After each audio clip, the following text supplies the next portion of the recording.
Ежегодно к этой дате в Доме-музее композитора проходит День открытых дверей. Ознакомиться с творчеством выдающегося осетина на этот раз пришли студенты Остинской филологии Юго-Остинского государственного университета и артисты ансамбля «Симд». Почетным гостем выставки стал глава государства Анатолий Бибилов. Экскурсию для гостей провели учредители Фонда культуры имени Бориса Галаты Лиана Гаглойта и Андрей Габараев. В это время, видимо, ставни у нас уже мало кто знает. Не, как вы ставни, вот сенсаном дарилоном заведено.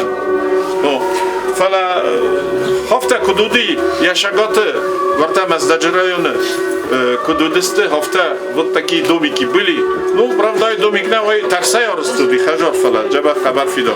Фонду оказывается помощь и со стороны правительства. Дом, где проживал композитор, чуть не сгорел во время войны 2008 года. Здание удалось сохранить благодаря упорству основателей фонда Галаты и поддержке государства. Взору гостей были представлены и новые экспонаты Дома-музея, а именно рукописные поправки Галаты к первой музыкальной драме «Нарт Батрац». Своими впечатлениями глава государства поделился в книге пожеланий и журналистами. Уникально все, и я думаю, что и театр, и СИМД, наш ансамбль государственный, должны гордиться вот тем, что на самом деле Борис Галаев имел непосредственно отношение к СИМДу, его создал.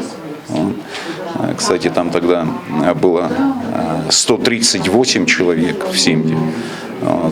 И непосредственно отношение имел к театру, конечно.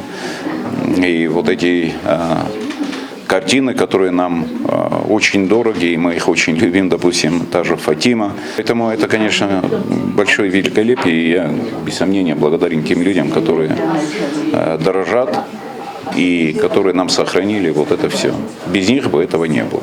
В 1936 году Борис Галаты создал Юго-Остинский государственный ансамбль песни и танца «Симд». Несколько десятков лет ансамбль носит имя прославленного композитора. Артисты государственного ансамбля были рады ознакомиться поближе с творчеством основоположника «Симда».